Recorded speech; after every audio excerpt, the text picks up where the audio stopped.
परमेश्वर के वचन तो सोने से और बहुत कुंदन से भी बढ़कर मनोहर है। भजन संहिता 19:10। एक किसान था जो उसके पास स्वयं की जमीन नहीं थी, इसलिए वह लोगों की जमीन में अधिया में खेती किया करता था। कई बार वह दूसरों के खेती में मजदूरी करके अपना और अपने परिवार का भरण पोषण किया करता था। उस गांव का जमींदार जिसके पास यह किसान मजदूरी किया करता था, वह बहुत ही धनी था। उसके पास बहुत जमीन थी जो लोगों से लूट लूट कर उसने एकत्र कर रखी थी। एक दिन जमींदार से इस किसान ने अपनी मन की बात बताते हुए कहा कि मैं भी एक छोटी सी जमीन खरीदना चाहता हूँ, जिस पर मनचाही फसल लगाकर और खूब मेहनत करके अपने परिवार को सुखी देखना चाहता हूँ। इस बात पर जमींदार जोर से ठहाका लगाया और बनावटी मुस्कुराहट के साथ बोला, मेरे पास एक जमीन है, क्या तुम उसका मूल्य दे पाओगे? गरीब किसान ने कहा, कितना मूल्य होगा सरकार? जमींदार ने कहा, पूरे 2 लाख हैं तुम्हारे पास। गरीब किसान ने कहा, इतने पैसे कहाँ से लाऊंगा सरकार?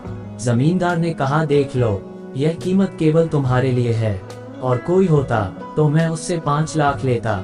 गरीब किसान ने थोड़ी मोहलत मांगी और भागकर घर आया और अपनी पत्नी को बताने लगा कि यदि हमारे पास 2 लाख रुपए हो जाएं, तो हम भी एक जमीन के मालिक बन सकते हैं, हमारे भी सपने पूरे हो सकते हैं। उसकी पत्नी, जो अपने पति प्यार करती थी और उस पर पूरा विश्वास करती, जल्द ही अपने सारे गहने और थोड़ी जमा पूंजी निकालकर पति के हाथों में रखते हुए बोली, देख लो, यदि इससे कुछ होता है। तो उसने अपने घर के कई सामान बेच दिया, अपने बच्चे की छोटी साइकिल और खिलौने भी बेचकर कैसे भी 2 लाख करके जमींदार के पास पहुंचा और बड़े उत्साह के साथ बोला, मालिक ये लो पैसे, क्या वो जमीन मैं देख सकता हूँ जो अब मेरी होगी?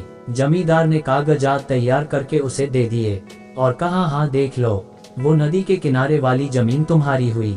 गरीब किसान दौड़ता हुआ अपनी जमीन देखने पहुंचा। जमीन देखते हाय वो अपने सर पर हाथ रखकर बैठ गया, जैसे कोई सदमा सा उसे लग गया, और जोर जोर से रोने लगा, क्योंकि वो जमीन पथरीली थी। चारों ओर कंकरों पत्थरों से भरी वो जमीन थी, उसमें खेती नहीं की जा सकती थी। किसान यह सोच सोच कर रो रहा था, अब पत्नी और बच्चे को क्या मुंह दिखाऊंगा। तभी उसके कुछ पुराने मित्र वहां से निकले और उन्होंने उसे रोता देखा और पूछा, क्यों रो रहा है? उसने सारा हाल कह सुनाया।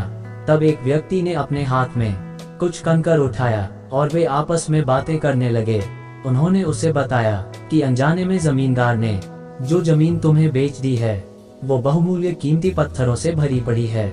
हम यह बात इसलिए जानते हैं क्योंकि हम जौहरी हैं। उसे लगा वो लोग झूठ बोल रहे हैं, परंतु जब उन्होंने उसे यकीन दिलाया और उनके साथ कुछ ही दिनों में यह गरीब किसान ने उन पत्थरों को तराशना और पहचानना सीख लिया और उस शहर का सबसे धनी व्यक्ति बन गया। परमेश्वर का वचन भी ऐसा ही है। एक बार हम उसे पहचान कर उस पर चलना सीख लें तो हम भी आत्मिक धनवान हो सकते हैं।